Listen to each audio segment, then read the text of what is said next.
Vamos a dar inicio a nuestras jornadas médicas, el último día de nuestras jornadas médicas, y vamos a iniciar con la plática ejercicio en el paciente con diabetes. Les voy a presentar al doctor Héctor Luis Cristóbal Morales, que es médico cirujano egresado de la Universidad de Veracruz, campus Minatitlán, y tiene la especialidad en medicina de la actividad física y deportiva. Él está adscrito a la CONADE, que tiene su sede en el Centro Nacional de Alto Rendimiento y Talentos Deportivos de la Ciudad de México. Entonces vamos a dar inicio con su charla. Adelante, doctor. Gracias por la presentación, doctora. Primero que nada, buenos días a todos. Deben saber que estoy bastante contento por estar aquí presentando algunas de las cosas que los médicos del deporte o los médicos de la actividad física sabemos hacer. Sin embargo, la difusión que existe es muy limitada con respecto a esta información. Entonces, hoy vamos a hablar algunas cosas básicas de las condiciones que se requieren para que el paciente con diabetes pueda realizar ejercicio de una forma segura y sobre todo alcanzar los principales beneficios con el menor riesgo de complicaciones o de efectos adversos del ejercicio. Bien, vamos a empezar con unos conceptos básicos que a veces creemos que los tenemos y no es así. Y estos conceptos nos servirán para poder entender un poco de lo que estamos hablando o de lo que la charla quiere proyectar. Bueno, les voy a contar mi experiencia cuando recién ingresé a la especialidad. Así, la primera pregunta que me hicieron cuando ingresé fue: ¿qué es ejercicio y qué es actividad física? Entonces, cuando te encuentras en eso después de 7 años de la facultad y dices, no tengo idea, o sea, algo tan fácil de que podría haber sido, no teníamos idea. Entonces, vamos a ver que el ejercicio es aquella actividad física que se realiza de forma estructurada, de forma organizada y que tiene como finalidad mejorar algunos de los componentes de la condición física. Puede ser fuerza, flexibilidad, composición corporal, masa muscular, etcétera. Y actividad física es aquel movimiento originado por la contracción muscular que genera un incremento en la tasa metabólica. Entonces, ya teniendo, creo que estas dos diferencias, vale la pena saber que cuando decimos, ¿usted realiza ejercicio? Sí, yo trapeo, yo camino y subo las escaleras de mi trabajo. Entonces, eso no se considera ejercicio, sino más bien se considera parte de la actividad física. A diferencia de cuando le preguntamos a un paciente, ¿usted realiza ejercicio? Y nos responde, sí, todos los días, o 5 días de la semana, o 3 días de la semana, dispongo 30 minutos de mi tiempo para caminar, trotar, correr, nadar, hacer ejercicio de pesas, ligas, lo que quieran, pero ya tiene una estructura. Y le preguntamos al paciente si sabe por qué lo hace, y dice, sí, quiero mantener salud, o quiero ganar salud. Entonces, bajo ese escenario sabemos que es bien distinto decir hacer ejercicio o realizar actividad física. Y estos 3 conceptos que vemos aquí, frecuencia, intensidad, o bueno, tiempo y tipo, que son 2, son partes que componen la realización de ejercicio. Frecuencia, cuántos días a la semana; intensidad, esta es una de las partes más difíciles de explicar, la intensidad del esfuerzo, porque con esto nos referimos a qué tan complicado se nos hace realizar esa actividad física. Es decir, si tenemos un edificio de 10 pisos y decimos, bueno, vamos a subirlo caminando, y mientras lo subimos caminando, pues no aumenta nuestra frecuencia cardíaca, no aumentan las demandas metabólicas. Entonces quiere decir que probablemente el esfuerzo que nos costó realizar esa actividad física sea de 3, 4 en una escala del 0 al 10. Y si decimos, bueno, ahora hay que subirla corriendo, tal vez entonces ya no sea un 3, sino sea un 10, un 8 o un 9. Y el tiempo, ¿cuántos minutos se le están dedicando a la realización de ese ejercicio? Y bueno, el tipo, ¿qué tipo es? Si hablamos de ejercicio aeróbico, si es de tipo continuo o de tipo intermitente. Si hablamos de fuerza o de fortalecimiento, es de tipo de fuerza máxima, fuerza, resistencia, potencia, etcétera, ¿no? A lo mejor Es un poco difícil entrar en el contexto, yo lo sé, pero bueno, espero que sí haya quedado un poquillo claro, porque cuando hablemos de cuáles son las recomendaciones para la realización de ejercicio en el paciente con diabetes, vamos a hablar de estos tres: frecuencia, intensidad, tiempo y tipo. Bueno, vamos a clasificar para fines generales en esta charla el ejercicio en dos. Los que nos interesan y de los que vamos a hablar: ejercicio aeróbico y ejercicio de fuerza. Vamos a ver que el ejercicio aeróbico tiene un alto componente dinámico, es decir, si queremos realizar ejercicio aeróbico, el paciente tiene que moverse mucho. Tiene mayor exigencia del sistema cardiovascular y promueve las adaptaciones cardíacas. Y bueno, hay, como algunos ejemplos, correr, y aquí les puse un ejemplo de la niña que ella corre por su vida, ¿no? Pero bueno, nosotros vamos a correr por la salud. El otro tipo de ejercicio que nos interesa es el ejercicio de fuerza o de fortalecimiento, que tiene un alto componente estático, es decir, si queremos hacer ejercicio de fuerza no necesitamos movernos tanto como cuando hacemos aeróbico. Mayor incremento de las resistencias vasculares periféricas comparado con el ejercicio aeróbico, y esto es bien importante porque los pacientes que tienen enfermedad arterial coronaria, la prescripción debe guiarse un poco distinto por esa condición que tiene el ejercicio de fuerza, que al incrementar las resistencias vasculares periféricas puede provocar isquemia miocárdica a partir de otra condición que no es la demanda de oxígeno como tal del miocardio, como en el ejercicio aeróbico, sino más bien como esa vasoconstricción que va a existir. Ya por ahí se utilizan otras variables para la prescripción tomando en cuenta este punto. Y promueve el crecimiento muscular. Y esto, se los digo así, el ejercicio aeróbico no promueve la ganancia de músculo. Lo que puede hacer, puede disminuir la tasa de pérdida, pero no promueve la ganancia de músculo. Si tenemos un paciente que nunca ha hecho nada en su vida y empieza a caminar, probablemente ese paciente gane músculo a partir del ejercicio aeróbico, pero va a llegar un momento en el cual se va a limitar y no va a lograr la ganancia muscular si no realiza ejercicio de fuerza. Y esa es una creencia bien común. No, si yo estoy corriendo, doctor, y créanme que ya me crecieron las piernas. Realmente no pasa eso. Lo que pasa es que se pierde grasa y entonces hace que se vea como un poquito más de músculo, pero no existe ganancia muscular a partir del ejercicio aeróbico, solo a partir del ejercicio de fuerza. Hay varias formas de clasificar las disciplinas deportivas, porque ya dijimos, bueno, ahora ya sabemos qué es ejercicio, qué es actividad física, pero yo no sé, yo quiero hacer golf, quiero hacer levantamiento de pesas, correr distancias largas, correr distancias medias, jugar basquetbol, softball, el deporte que ustedes quieran. Entonces, cada deporte tiene características distintas y lo vamos a ver. Aquí tenemos deportes de precisión, de potencia, mixtos y de resistencia.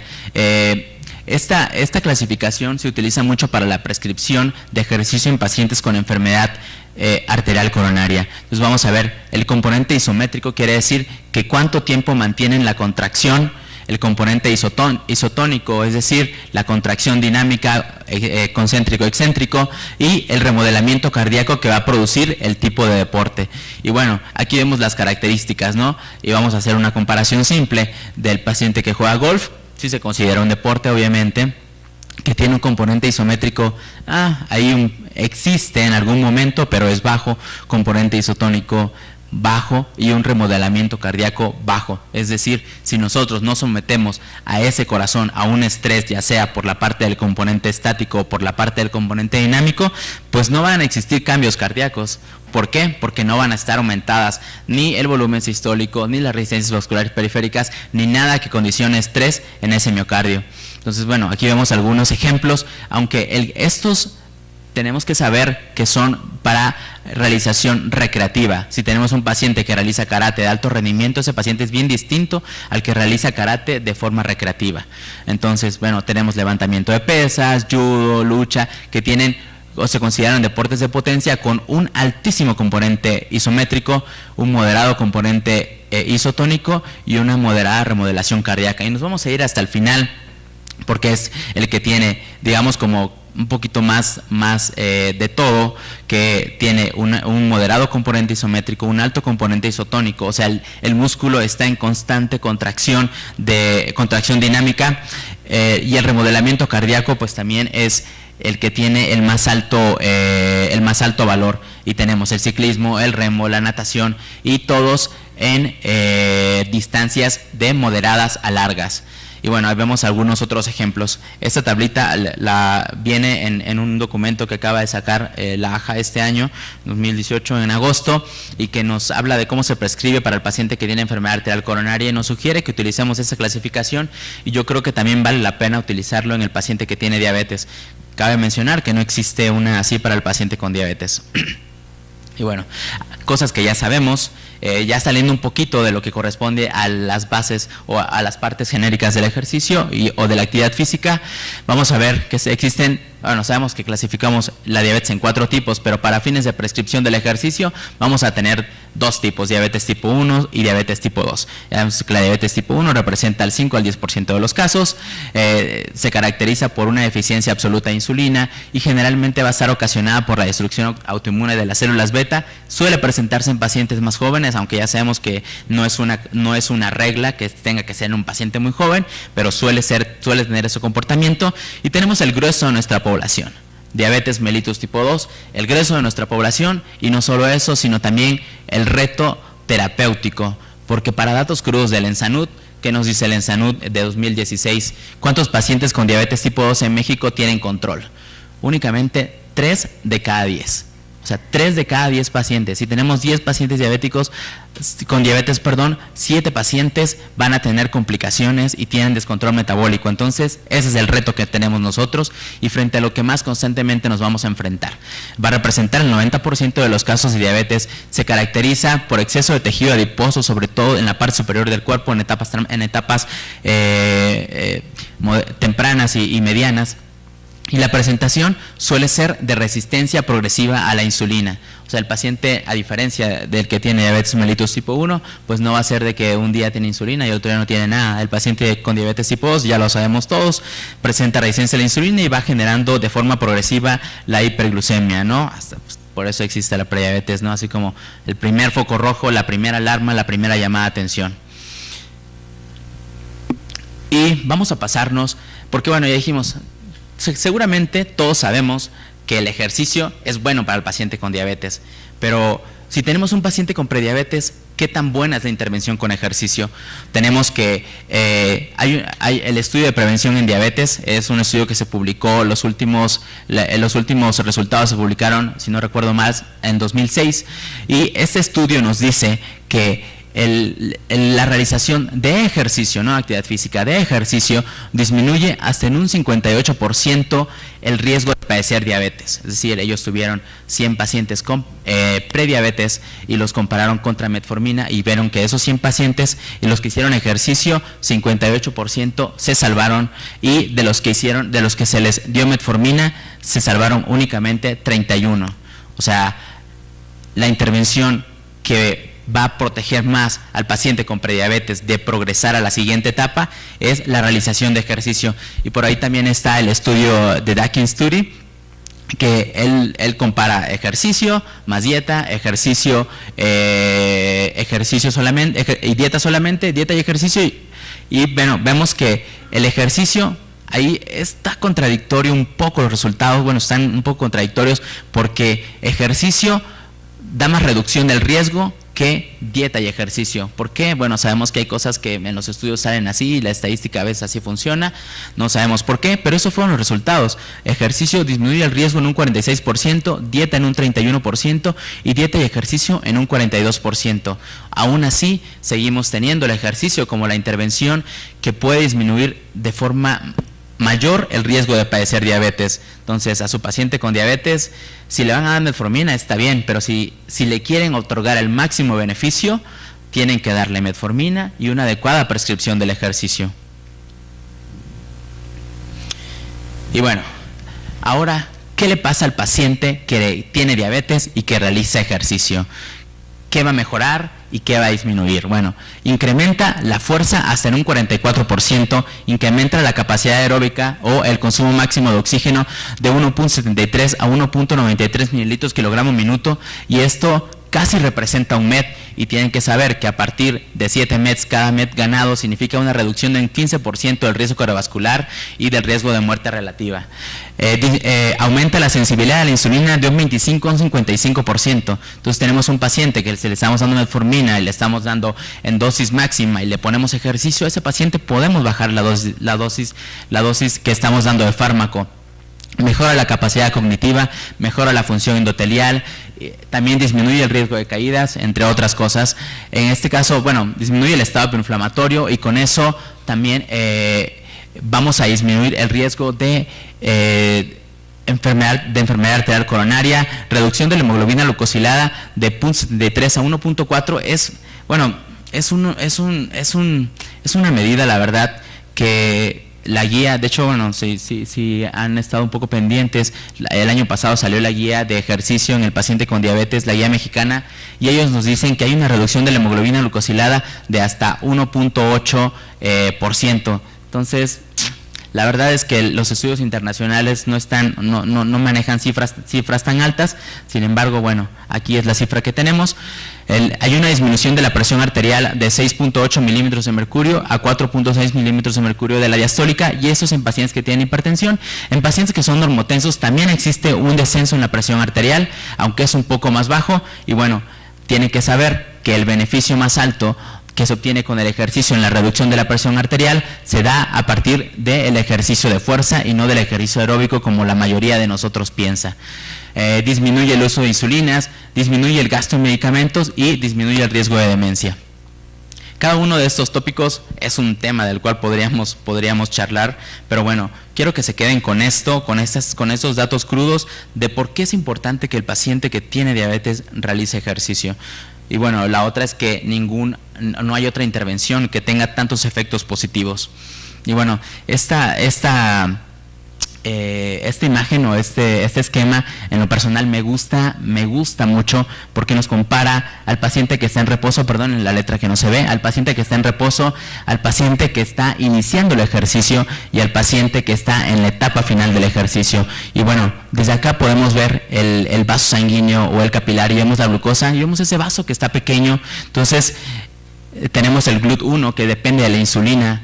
Entonces ese GLUT1, si tenemos un paciente con diabetes, pues va a funcionar de forma anómala o de forma parcial, y pues la utilización de la insulina como sustrato energético va a ser baja, ¿no? Y de ahí tenemos a nuestro paciente que dice, bueno, pues hoy es mi día de hacer ejercicio, vamos a hacer ejercicio. ¿Y qué sucede? Primero, desde acá vemos que aumenta el diámetro de los capilares sanguíneos o de los vasos sanguíneos, y estos transportadores que vemos aquí son GLUT4, y si recordamos un poco de fisiología, el GLUT4 se caracteriza porque no depende de la insulina, o sea, no necesita insulina para poder ingresar esa glucosa a la célula y utilizarla como sustrato energético. Entonces, el ejercicio promueve la translocación de los GLUT4 a la membrana celular y con eso la utilización de la insulina como sustrato energético. Y tenemos a un paciente que está aumentando su tasa metabólica, necesita más energía y vamos a consumir esa glucosa que se encuentra elevada o se encuentra de forma anómala en el paciente con diabetes. Entonces, incrementa la utilización y tenemos como consecuencia que eso va a disminuir los niveles séricos de glucosa en nuestro paciente. Entonces, bueno, en la etapa tardía vamos a ver que, si se dan cuenta aquí, es una flechita pequeña porque nos habla de la contracción muscular y la translocación. O sea, es el paciente que apenas está empezando a hacer ejercicio. Pero el paciente que lleva mucho tiempo haciendo ejercicio no solamente va a tener una mayor contracción muscular o una mayor tasa de utilización de glucosa a partir de la translocación de los GLUT4, sino también va a tener un glucógeno que no va a estar micelado por esas metabolitos anómalos que se generan en el paciente que tiene diabetes, que sabemos que va a utilizar vías alternas para poder tener sustrato energético. Entonces no vamos a tener un glucógeno micelado, sino vamos a tener un glucógeno que va a poder ser utilizado en nuestro paciente. Bueno, estas gráficas a lo mejor son un poquito como simples o muy básicas, o de ciencia muy básica, pero creo que es importante entender esto para saber cómo funciona el ejercicio en el paciente que tiene diabetes. Y vemos arriba, tenemos 3 pacientes: el paciente que está desentrenado durante el ejercicio, el paciente desentrenado durante el reposo, el paciente que está desentrenado post ejercicio y el paciente entrenado en el reposo. O sea, tenemos 4 pacientes y tenemos 4 comportamientos diferentes de los GLUT4 y de las vías metabólicas que se van a utilizar para la producción de energía. Entonces tenemos el paciente que no está entrenado durante el ejercicio, aumenta el reclutamiento microvascular y el flujo sanguíneo, que es lo que ya mencionamos, aumenta la translocación del GLUT4, aumenta el metabolismo a partir de la glucólisis y de la fosforilación oxidativa, y esto nos va a generar que podamos obtener un ATP bastante utilizable. Y bueno, en el paciente que no está entrenado disminuye el reclutamiento microvascular, hay poca utilización de los GLUT, bueno, no existe esa translocación de los GLUT4 que exige el ejercicio, con una disminución de la tolerancia con un incremento de la resistencia a la insulina. Hay mayor expresión de exoquinasa en resistencia a la insulina, y sabemos que la exoquinasa es una de las enzimas que nos va a guiar las vías alternas o las vías de los polioles. Entonces vamos a ver que en el paciente desentrenado post ejercicio aún existe un reclutamiento microvascular, aún existe una translocación de GLUT4 y existe mayor síntesis de glucógeno.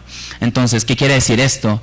Que no solamente se obtiene el beneficio durante el ejercicio, sino en el post-ejercicio, y esta duración suele ser entre 24 y 72 horas, de ahí una de las cuales al paciente con diabetes no le podemos decir, usted puede pasar 3 días sin hacer ejercicio y no pasa nada. El paciente con diabetes no puede pasar más de 3 días sin realizar ejercicio, porque vamos a perder estas ganancias que hemos estado obteniendo aquí. Y bueno, de ahí nos vamos a la parte práctica, que es la prescripción del ejercicio, y esto vamos a tratar de explicarlo de una forma bastante útil, o que podamos explicarnos adecuadamente. Y bueno, se realiza bajo el principio del FIT. Si recuerdan que al principio les mencioné algunos componentes básicos, ¿no? El FIT quiere decir frecuencia, intensidad, tiempo y tipo. Y se utiliza así para la población general, para la población que tiene diabetes, para la población que tiene enfermedad arterial coronaria, para cualquier paciente que nosotros queramos prescribir ejercicio, siempre utilizamos el FIT. Frecuencia, es decir, cuántos días a la semana necesita ese paciente para alcanzar el beneficio. Y les voy a dar otro ejemplo: el paciente con hipertensión. El efecto hipotensor del ejercicio dura en promedio 22 horas. Quiere decir que a este paciente no le podemos decir, usted puede hacer un día sí y un día no, sino el paciente con hipertensión, aunque sea a dosis menores, tiene que realizar ejercicio todos los días de la semana si queremos alcanzar el efecto hipotensor. Entonces, ya dijimos que el paciente con diabetes le dura el efecto hasta 72 horas. O sea, máximo puede descansar 2 días el fin de semana, pero el lunes retomarlo, ¿no? El tiempo, la intensidad. Esta es la parte que debemos cuidar un poco más. ¿Por qué? Cuando hablamos de intensidad, también estamos hablando de riesgo de que el paciente presente un efecto adverso por el ejercicio. Creo que todos hemos escuchado o hemos tenido algún paciente que durante la realización de ejercicio sufre un efecto adverso, se infarte, tenga un ictus, aunque es poco probable, puede pasar cuando no controlamos la intensidad. Entonces, la intensidad es necesario controlarla, y ahorita vamos a ver qué intensidad se requiere en el paciente con diabetes, el tiempo, cuántos minutos requiere para alcanzar el beneficio, y el tipo, qué tipo es adecuado para nuestro paciente. Entonces, ¿cuáles son las recomendaciones generales? Como ya les dije, hay aeróbico, fuerza. Entonces, para aeróbico, 3 a 7 días a la semana, es decir, no descansando más de 2 días. Intensidad moderada, de un 40 a un 50% de su frecuencia cardíaca de reserva o volumen oxígeno de reserva. Del 11 al 12 a una escala de percepción al esfuerzo que va del 7 al 20 o vigoroso, o sea, puede ser intenso nuestro paciente con diabetes siempre y cuando sea candidato y tenga una evaluación adecuada. El tiempo, en diabetes tipo 1, el tiempo es el mismo que para población general, 150 minutos de ejercicio aeróbico a la semana, intensidad moderada, o 75 de vigoroso. Para el paciente con diabetes mellitus tipo 2, 150 minutos a la semana de ejercicio aeróbico de moderado a vigoroso. O sea, él no puede decir, nada más voy a hacer 75 de vigoroso y con eso me alcanza. No, él tiene que hacer 150 minutos a la semana si queremos alcanzar el máximo beneficio. Y de tipo que se recomienda, hablando de ejercicio aeróbico, y aquí les pongo algunos ejemplos: prolongado, rítmico, requiere el uso de grandes grupos musculares. Esas son las recomendaciones del ejercicio aeróbico. Y tenemos por otro lado el ejercicio de fuerza o de fortalecimiento, que requiere un mínimo de 2 días no consecutivos, pero preferiblemente de 3 días y utilizando los 9 grandes grupos musculares, que bueno, en esta ocasión no va a dar tiempo de mencionarlos, de características moderadas a vigorosas, y al menos 8 a 10 ejercicios en 1 a 3 series de 10 a 15 repeticiones y progresar de 8 a 10 repeticiones. Al final, si tienen dudas pueden preguntar. Esto a veces es un poquito complicado cuando no estamos en el contexto, ¿no? Pueden ser máquinas, peso libre, bandas, autocargas, lo que sea ejercicio de fuerza. Y la otra parte súper importante que no debemos dejar de lado es la evaluación preparticipacional, es decir, clasificar a nuestro paciente con diabetes, porque si tenemos un paciente que tiene neuropatía autonómica, tienen que saber que el 25% de los pacientes que tienen neuropatía autonómica tienen también neuropatía autonómica cardíaca o pueden tener isquemia silente. Entonces, por eso es súper importante realizar la evaluación preparticipacional. No es necesaria la prueba de esfuerzo cuando el